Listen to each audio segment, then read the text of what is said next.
But I felt like, it was just something to really unify all of us, cement the culture and say, this is our music, this is who we are. It's not about tribe, it's about the music.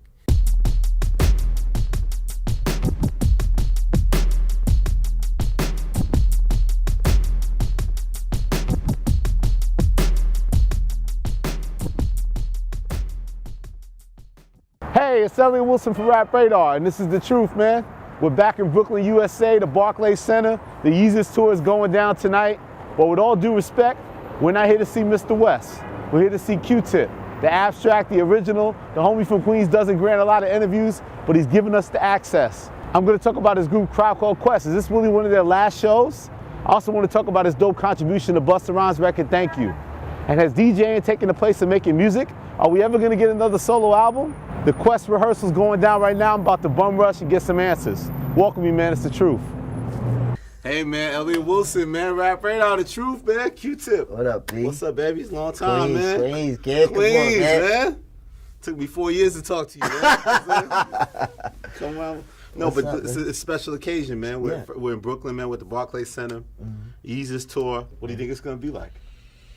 Hopefully, it'll be crazy, like New York should be, and fun.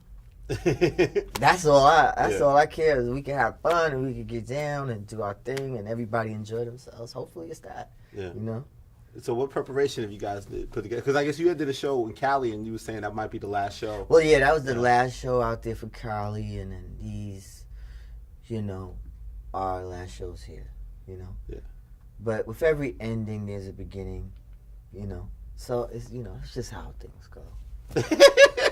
So we shouldn't be scared. We shouldn't lament like this is the end, or like get real sad, or like it's the end of the movie. I mean, it's the end of this. Yeah, I'll say that.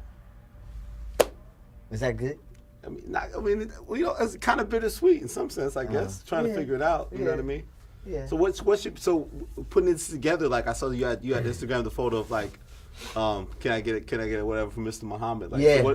So what's it been like preparing for? Because I also heard you got some surprises and stuff like that. So no, we don't have any surprises. But just the classic. just everybody who's ever rhymed ever.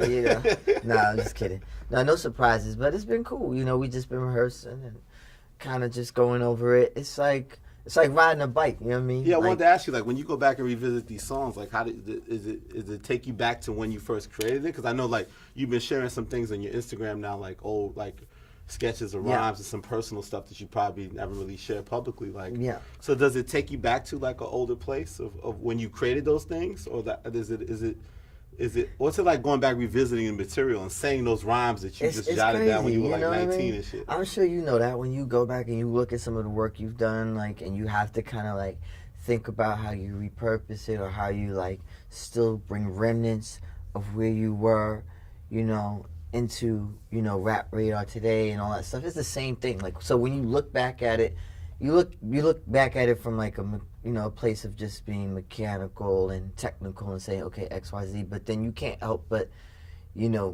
having a feeling when you look back at a photo or you hear something, you know what I'm saying? So it's with fondness that, Do you have to go back and hear records to kind of recall certain rhymes? Or of course. Hell yeah. Is it more like just if you get the first couple lines and the kind of It's not like you have to do like intense, like a excavation, you know what I'm saying? But it's good, you just hear it and go, oh, okay, and then you kind of fall in line. Because I know as well, your rhymes, you'd have like, everything from like Rin Tin Tin to Sanford and Son, like you'd have all kind of bizarre old references. Anyhow, so in some ways your rhymes are kind of like timeless in a sense because you could be referencing certain inspirations or points. Is that something even now with your rhymes that you feel like comes out of you? Yeah, because, we're just surrounded by culture. You know what I'm saying? And just growing up African American, no matter what time or period, we tend to have a real connection to it, whether it be television or film or music, family gatherings happen around it. And, we tend to have like full on conversations about what we saw on TV or what song we heard or whatever, So I'm no different. So I definitely reference things that, have an effect to a degree. You know what I'm saying? Yeah. And the rhymes and stuff. Yeah. A lot was said, you know, I guess Midnight Marauders just turned 20 and stuff. And, Yeah. And Wu-Tang came out that day. Like, Yeah. It's a crazy day in hip hop. Like Crazy. And then Doggy Style came out a week after. in November, yeah. Crazy. Guys doing it in 1993, man. Yeah, I don't know, man. That was wild. So what does Midnight Marauders mean to you? What does it represent to you?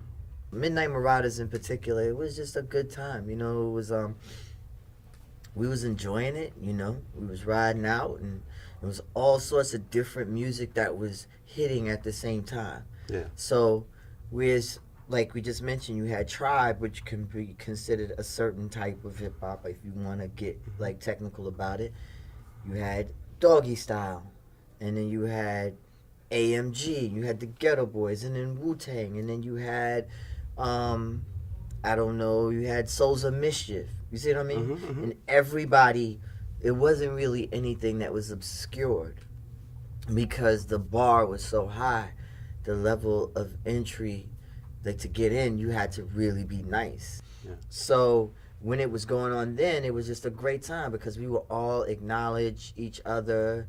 We would acknowledge the music and everything. Good friend of yours, Mr. Busta Rhymes, Yeah. has a new record called Thank You. You're featured prominently on that. Yeah. And I mean, I think that a lot of people feel like they love the record because they feel like it's bringing a certain spirit that's kind of missing in the culture. Like, was that the goal of the record in your mind? I think so, you know. I remember the way the record came about was that, you know, Busta came to my studio and we was just vibing. He was playing some joints and he played that and I was like, yo, what's that? He's like, you like that? I'm like, yeah, nigga, that shit is there. Let's go. He said, all right, fuck it. And he took it and he looped it up and then we started fucking around and laughing and shit. Yeah. I was like, yo, let's do this. And we just did it. You know what I'm saying? And then the whole Kanye thing and the Wayne thing came about because I was just like, yo, you know, it'd be dope if you got Wayne and I got Ye and just had him, like, on the record, like, bringing up verses in. That would be ill. And he was like, word, I'm gonna call Don't You right now, man. So we made it happen, you know what I'm saying? It was just a fun record, you know. Yeah. We wasn't thinking about, again, it's one of those records you just, like, having fun. Why you been a little inactive? I mean, we got Obama was elected the first time when you gave us an album. He's re-upped. Now when are you gonna re-up, man? When you gonna re-up? What's your album, man? Repurposing. Nah, it's coming, man. Yeah. I'm excited about it, you know. And this is I've been still doing Black a Zulu? lot of Black Zulu? the Last Zulu. Last Zulu, I'm yeah, sorry. for sure. The Last Zulu. Yeah, doing that.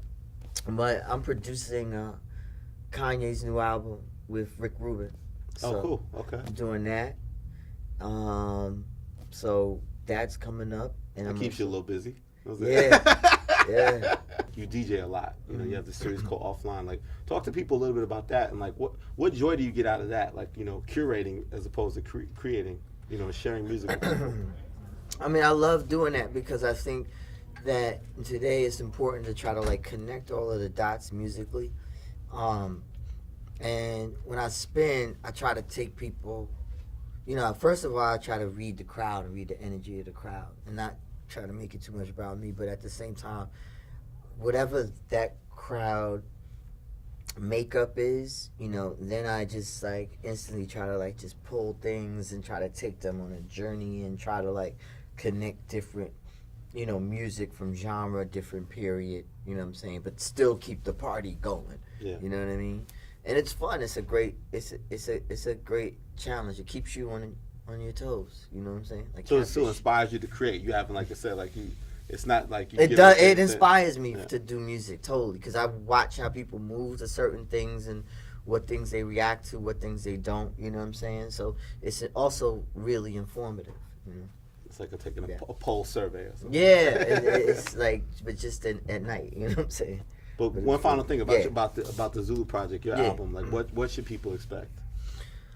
Oh man, it's hard to describe. Definitely bars.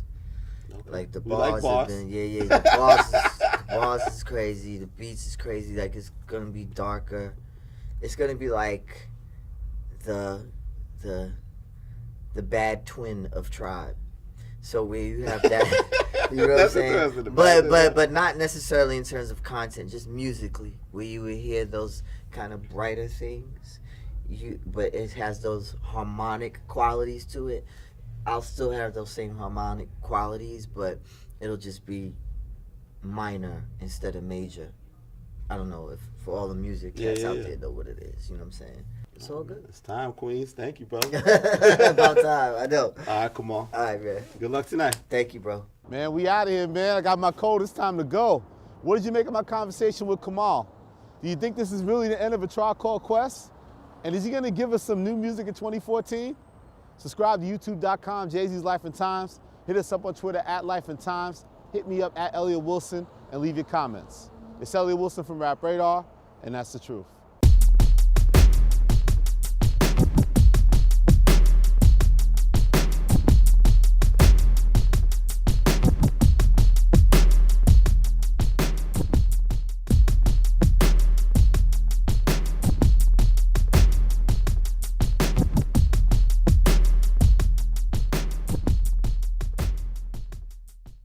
Hey, it's Elliott Wilson from Rap Radar, and this is the truth, man.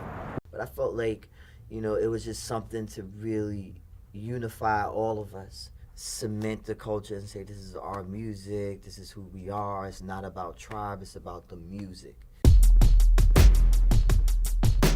Welcome me, man, it's the truth. Hey, man, Elliott Wilson, man, Rap Radar, the truth, man. Q-Tip. What up, B? What's up, baby? It's a long time, man. Queens, kid. Queens, man. Took me 4 years to talk to you, man. Come on. Talk about this group, Tribe Called Quest. Is this really one of their last shows? I also want to talk about his dope contribution to Busta Rhymes' record, Thank You.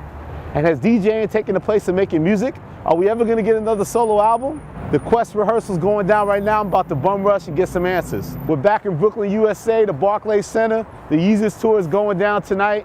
But with all due respect, we're not here to see Mr. West. We're here to see Q-Tip. The abstract, the original, the homie from Queens doesn't grant a lot of interviews, but he's giving us the access. I'm gonna